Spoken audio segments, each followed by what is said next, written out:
Hello friends. मैं हूं आपका इंग्लिश दोस्त परमेश्वर सराटे और स्वागत है आपका पवन बाग एकेडमी चैनल। दोस्तों, आज हम शुरू करने वाले हैं यूनिट 2.1, जो कि एक कविता है और जिसका नाम है एनिमल्स। और ये जो कविता है वो उसके कवि है वॉल्ट विटमन। अब इसके पहले कि हम इस कविता के बारे में देखें, इसके कवि के बारे में जानें, हम शुरुआत करते हैं हमेशा की तरह से ही वार्मिंग अप सेशन के साथ। चलिए आगे बढ़ते हैं। Get into pairs and attempt the following. ठीक है। The more I learn about people the more I like my dog. देखिए यहाँ पर the more I learn about people the more I like my dog. और ये कोई साधारण व्यक्ति नहीं कह रही है, वो कहा गया है मार्क ट्वेन। बहुत ही जाने माने लेखक है, बहुत ही जाने माने अमेरिकी लेखक है ना, अमेरिका से आते हैं और बहुत ही इंग्लिश के जाने माने लेखक है। बहुत ही बड़े ह्यूमरिस्ट भी उन्हें कहा जाता है। उनके हर एक चीज में व्यंग भरा होता है। बहुत ही बड़ी बात उन्होंने यहाँ पर कही है। The more I learn about people the more I like my dog. जितना मैं आदमी इंसान के बारे में ज्यादा जानता हूँ, उतना ही मैं अपने कुत्ते से ज्यादा प्यार करने लगता हूँ, या उतना ही मेरा कुत्ता मुझे ज्यादा पसंद आने लगता है। मतलब क्या होता है इसका? इसका मतलब होता है कि जितना मैं इंसानों के बारे में ज्यादा जानने की कोशिश करता हूँ, मुझे उनसे नफरत होने लगती है। और मुझे अपने आसपास के जो प्राणी हैं, मेरे साथ में रहने वाले जो प्राणी है, जैसे कुत्ता हो बिल्ली हो, यहाँ पर कुत्ता उन्होंने कहा है तो हम कुत्ते की बात करेंगे। तो वो कहते हैं कि मेरा जो कुत्ता है वो मुझे और भी ज्यादा पसंद आने लगता है। तो ऐसी क्या चीज हो सकती है, ऐसा क्या है कि मार्क ट्वेन इतने उद्विग्न होकर, मार्क ट्वेन इतनी बुरी तरह से इंसानों के बारे में अपनी राय बहुत ही स्पष्ट रूप से रख रहे हैं। ठीक है। तो चलिए देखो, यहाँ पर उन्होंने जो तुलना की है वो तुलना है एनिमल्स और ह्यूमंस के बीच। ठीक है। मतलब प्राणियों और इंसान, मनुष्य मनुष्य और प्राणियों के बीच उन्होंने तुलना की है।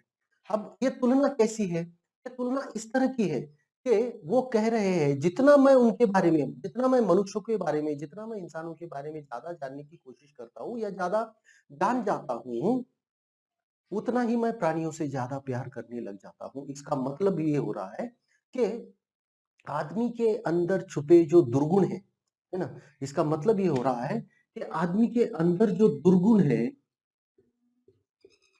जो दुर्गुण है वो वो पहले मुलाकात में या पहली बार में जान नहीं पड़ते हैं। जबकि जब हम प्राणियों के बारे में बात करते हैं तो उनके जो दुर्गुण होते हैं वो वो पहली ही नजर में हम पकड़ सकते हैं। बात क्या है? यहाँ पर वो कह रहे हैं, यहाँ पर उनका कहना है कि इंसान जो है, आदमी मनुष्य जो है, मनुष्य अपने आप को प्रेजेंट कर सकता है, अपने आप को कहीं पर प्रदर्शित कर सकता है। मतलब क्या प्रदर्शित कर सकता है? मतलब एक्सप्रेस कर सकता है। मतलब क्या होता है कि वो झूठा बर्ताव कर सकता है। ठीक है।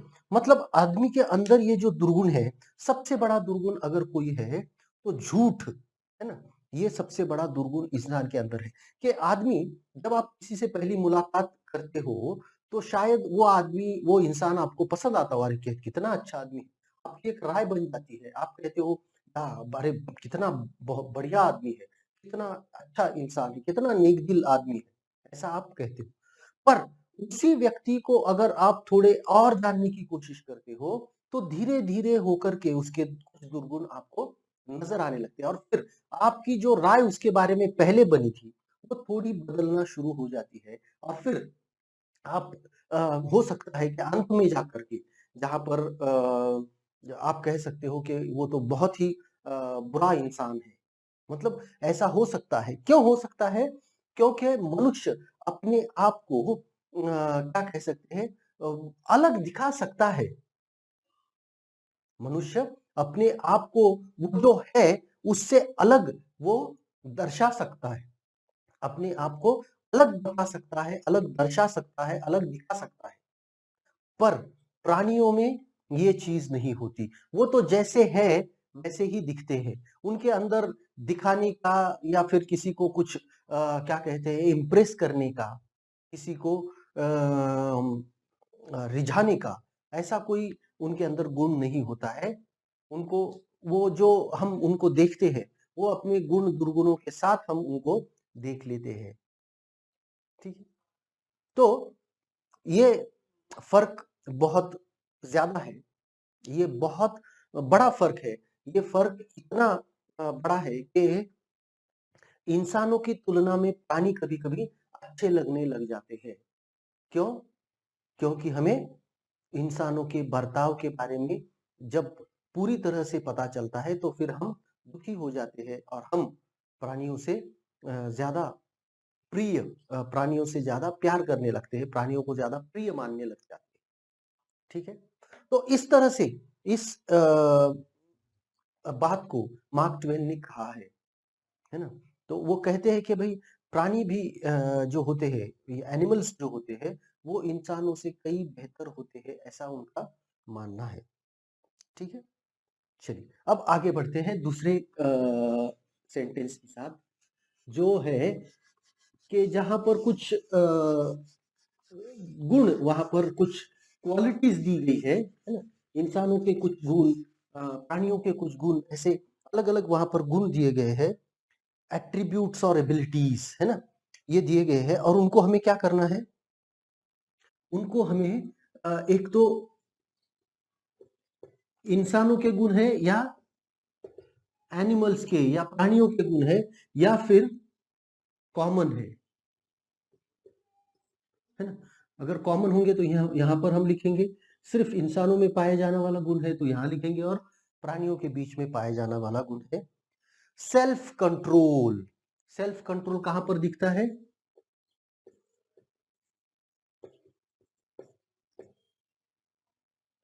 ठीक है। Love and care,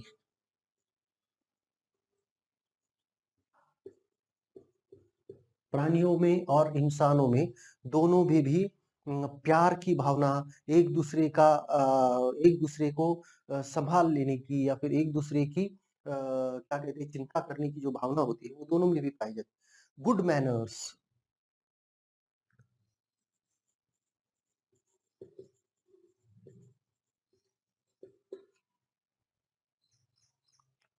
shows gratitude.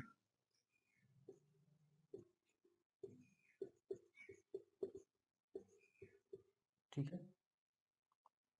Swims,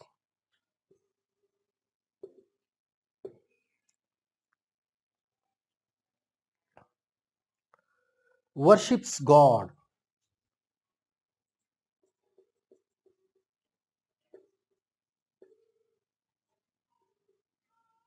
ठीक है।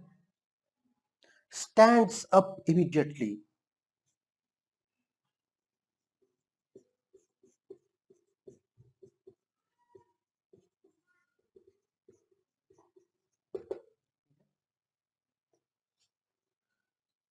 belongs to various species after birth।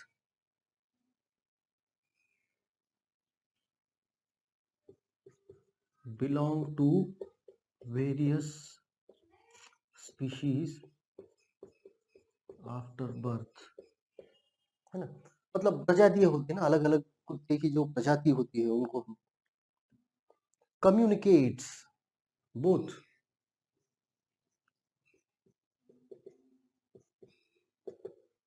ठीक है, कुक्स human beings, has 360-degree vision,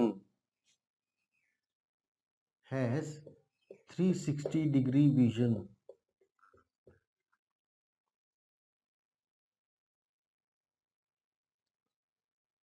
lives for more than 150 years, है कुछ प्राणी है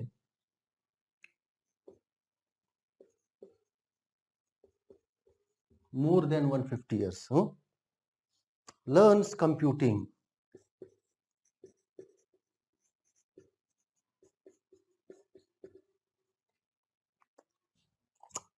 sleeps in standing position,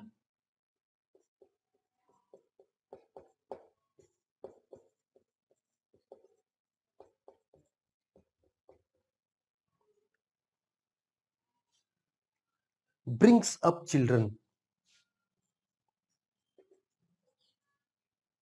अब ये तो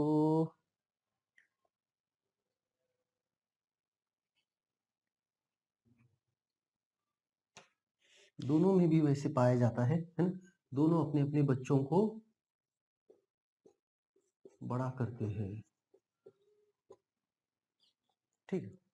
तो इस तरीके से ये कुछ क्वालिटीज ह्यूमन में होती है, self control, good manners, worships God, कुक्स, learns computing, love and care दोनों में भी पाया जाता है, दोनों भी अपने ऊपर किसी कृतज्ञता व्यक्त कर सकते हैं, दोनों तैर सकते हैं, दोनों खड़े हो सकते हैं जल्दी से, दोनों अपनी बात कहने की कोशिश करते हैं, मतलब कुछ प्राणी होते हैं जो पढ़ते कुछ बताना चाहते हैं तो वो बता सकते हैं, भले ही वो बात नहीं कर सकते, अपने अपने बच्चों को वो बड़ा भी करते हैं, पालते भी है। एनिमल्स सिर्फ एनिमल्स में पाए जाते, brings up various, belongs to various species after birth, मतलब अलग अलग प्रजातियां उनकी होती है। हैज 360 डिग्री विजन, मतलब सारी जगह, पूरी जगह को वो देख सकते हैं। लिव्स फॉर 150 ईयर्स, 150 साल से भी ज्यादा जी सकते हैं। स्लीप्स इन स्टैंडिंग पोजीशन, हाँ इंसान नहीं कर सकता है, सिर्फ प्राणी ही खड़े खड़े सो सकता है ना, पैरों पर खड़े हुए सो सकता है। तो इस तरह से हमने ये दूसरी एक्टिविटी कर ली, ठीक है। अब चलते हैं तीसरी एक्टिविटी की ओर और देखते हैं तीसरी एक्टिविटी हमसे क्या कराना चाहती है, ठीक है। अब तीसरी एक्टिविटी है, at times especially when you are frustrated you wish you were an animal, a bird, a fish, a butterfly and not a human being. Say which of the above you would choose to transform to, and give 3 or 4 reasons for your choice.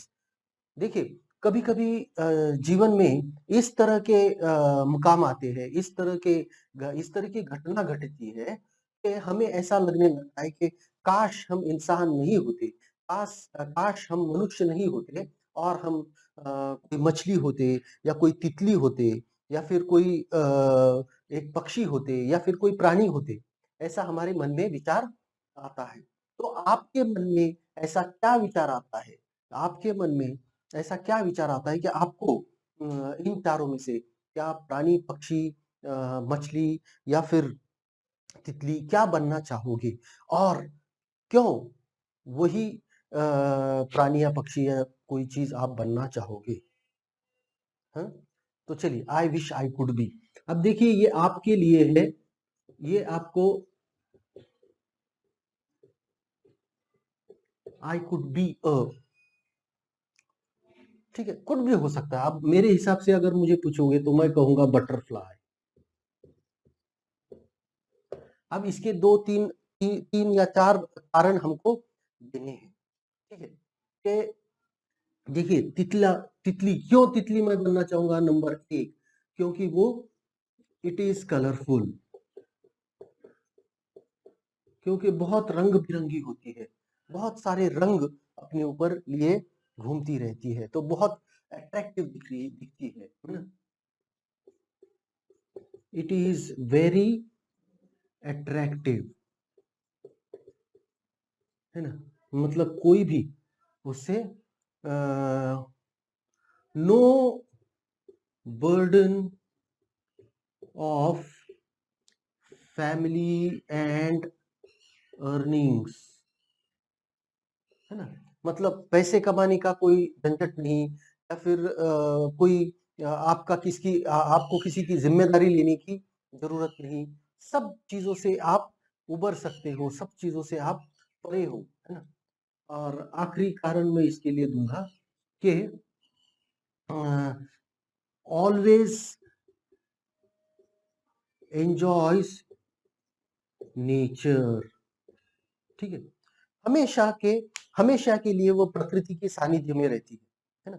हमेशा से प्रकृति के सानिध्य में रहती है, तो उसकी वजह से क्या होता है कि उसका जीवन खुद तो वो बहुत रंग बिरंगी है, खुद तो बहुत ही आकर्षक दिखने में है, पर उसी के साथ साथ वो खुद इतना आनंद में भी रहती है, क्योंकि हमेशा उसको नेचर के साथ रहने की आदत पड़ चुकी है, प्रकृति के साथ वो रहती है, और इसलिए प्रकृति के साथ जब वो रहती है तो बहुत ही आनंद में अपना जीवन व्यतीत करती है, ठीक है। अब आगे बढ़ते हैं अगले सवाल के साथ।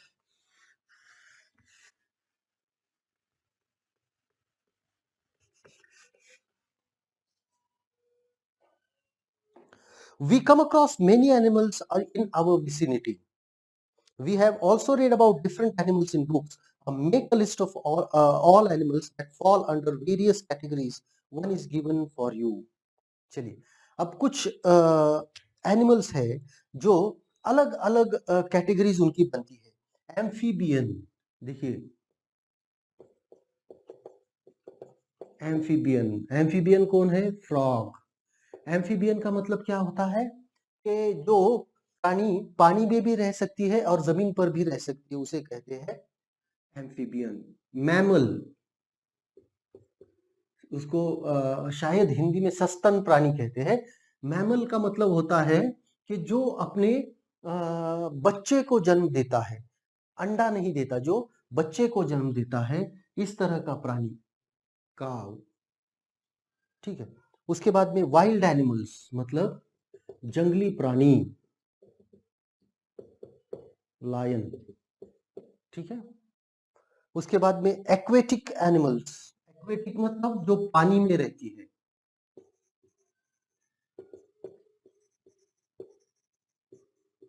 ऑक्टोपस, ठीक है। और पेट एनिमल्स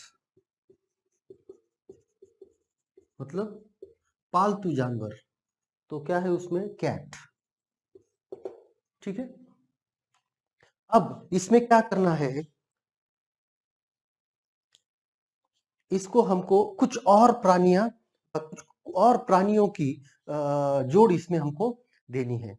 जैसे एम्फीबियन है, जैसे हमने कहा कि एम्फीबियन क्या है? जो पानी में भी रह सकते हैं और जो पानी के बाहर भी रह सकते हैं। तो एम्फीबियन में हम कहेंगे पेंगुइन, सील, सी लायन जिसे कहा जाता है ना। तो ये सारे प्राणी हम कहेंगे, और दो प्राणी उसमें हमने जोड़ दिए हैं। मैमल में है काऊ है, डॉग है, ह्यूमंस भी है ना। मनुष्य भी मैमल में ही आता है। एक मछली भी है, व्हेल मछली, वो भी मैमल में आती है।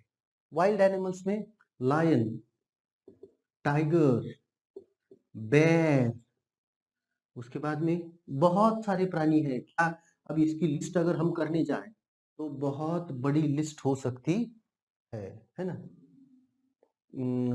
लायन है, टाइगर है, बेयर है, राइनोसेरस है ना। तो बहुत सारे हैं।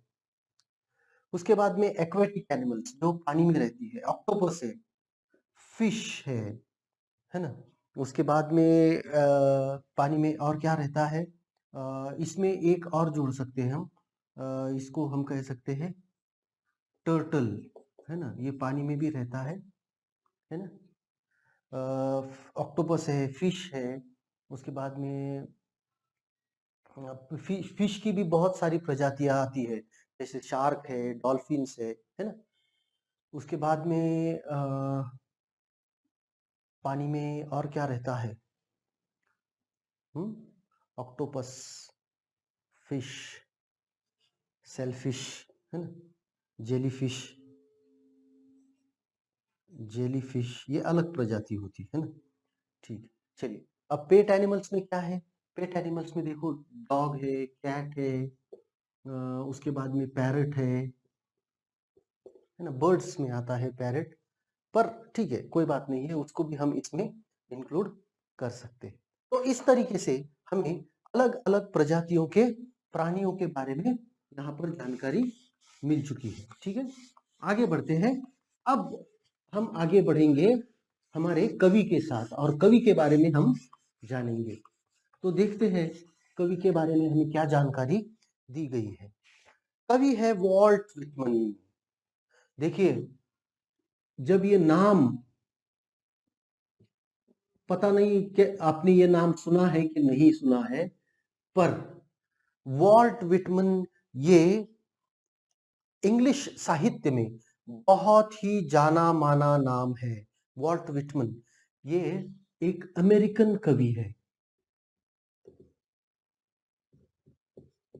ही is an American poet. Walt Whitman 1819 to 1892, 1819 से लेके 1892, a major figure in early American poetry. बहुत ही जाना माना नाम है। अमेरिका के शुरुआती दौर के कवियों में से वो एक कवि रहे हैं और बहुत ही पॉपुलर और बहुत ही जाने माने, बहुत ही लोकप्रिय कवि वो रह चुके हैं। In an age when all poetry was rhymed and metrical, Whitman made a break with tradition and wrote a revolutionary new kind of poetry in free verse. जब जब कविता एक सुर में या ताल में लिखी जाती थी, लय में लिखी जाती थी, कविता जब सुर ताल लय में लिखी जाती थी, उस वक्त वॉल्ट व्हिटमन ने उस परंपरा से हट करके फ्री वर्स को चुना था। बहुत ही फ्री वर्स कविता क्या होती है? जिसमें कोई प्रकार का जिसमें किसी प्रकार का राइमिंग नहीं होता है, राइमिंग स्कीम नहीं होता है, मीटर नहीं होता है। मीटर मतलब वो चढ़ उतार जो होता है, जिसमें एक गेयता कविता में आती है, वो किसी चीज को उन्होंने ध्यान नहीं दिया है। उन्होंने कविता को सिर्फ अपना एक्सप्रेशन मीडियम बनाया है, उसको सिर्फ उन्होंने अपना अपने आप को प्रदर्शित दर्शाने का एक जरिया उन्होंने बनाया, एक माध्यम उन्होंने बनाया है। तो ये एक अलग मोड अमेरिकन कविता को उन्होंने दिया है। He was a non conformist in all respect including his social life, और वो एक नॉन कन्फॉर्मिस्ट माने जाते हैं। अब ये नॉन कन्फॉर्मिस्ट क्या होता है? ये नॉन कन्फॉर्मिस्ट क्या होता है? जो रूढ़ी परंपरा, रूढ़ी या परंपरा, इन सबको न मानकर, न मानने वाला, है ना, मतलब जो रूढ़ी परंपरा चली आ रही है उसी के हिसाब से जीवन जीना है, इस तरह की एक सोच हमें मनुष्य के समाज में देखी जा सकती है ना, हम देख सकते हैं उसको। लेकिन वॉल्ट व्हिटमन जो थे वो नॉन कन्फॉर्मिस्ट थे। वो कभी भी किसी चीज को ऐसा नहीं कहते कि नहीं ये कहा जा रहा है ऐसा करना चाहिए तो वैसा ही करे, ऐसा बिल्कुल भी नहीं। तो वो अपने आप को अलग तरीके से जीवन जीने के लिए प्रेरित करते थे, अपने आप को अलग तरीके का जीवन जीने का उन्होंने मार्ग चुना था।